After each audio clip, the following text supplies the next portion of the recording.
NDA के दिलीप जायसवाल, मंगल पांडे, सम्राट चौधरी, अब आ जाइए यहाँ के भ्रष्टतम नेता सर्वदलीय अशोक चौधरी।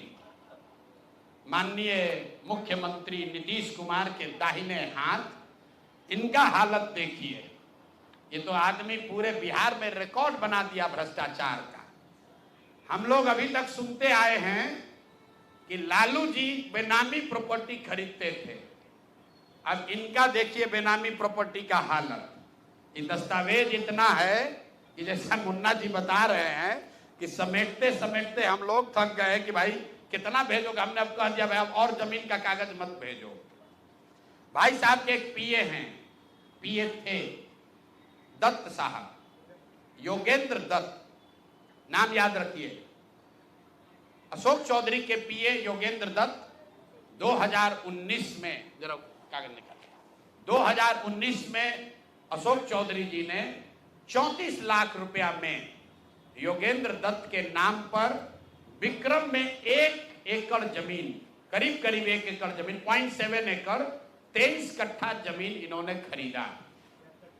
76 डिसमिल जमीन है जो 23 सवा 23 कट्ठा होता है, करीब करीब 0.7 एकड़। विक्रम में 34 लाख में जमीन खरीदा गया योगेंद्र दत्त के नाम पर, जो उस समय अशोक चौधरी के पीए थे। अब सुनिए इसमें कहानी। 2 बरस के बाद दत्त साहब ने वो जमीन ट्रांसफर रजिस्ट्री कर दिया अशोक चौधरी के बेटी और अभी के सांसद शांभवी चौधरी के नाम पर 34 लाख रुपया में। इसका डीड है, ये डीड आपको जारी करेंगे, आप देख लीजिएगा। अब इसमें नई बात, अच्छी बात क्या है, नई बात क्या है?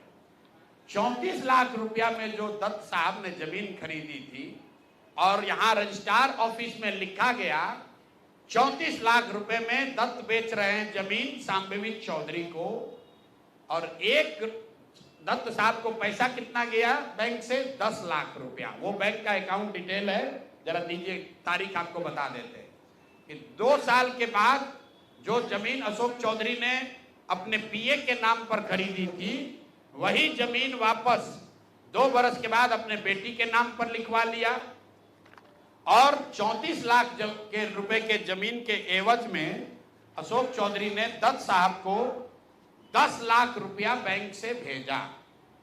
यहां तक भी बात ठीक है भाई, ये कह सकते हैं कि हम बाद में पैसा दिए होंगे। इसी बीच इनकी बेटी चुनाव लड़ने चली गई, तो इनकम टैक्स ने इनको नोटिस किया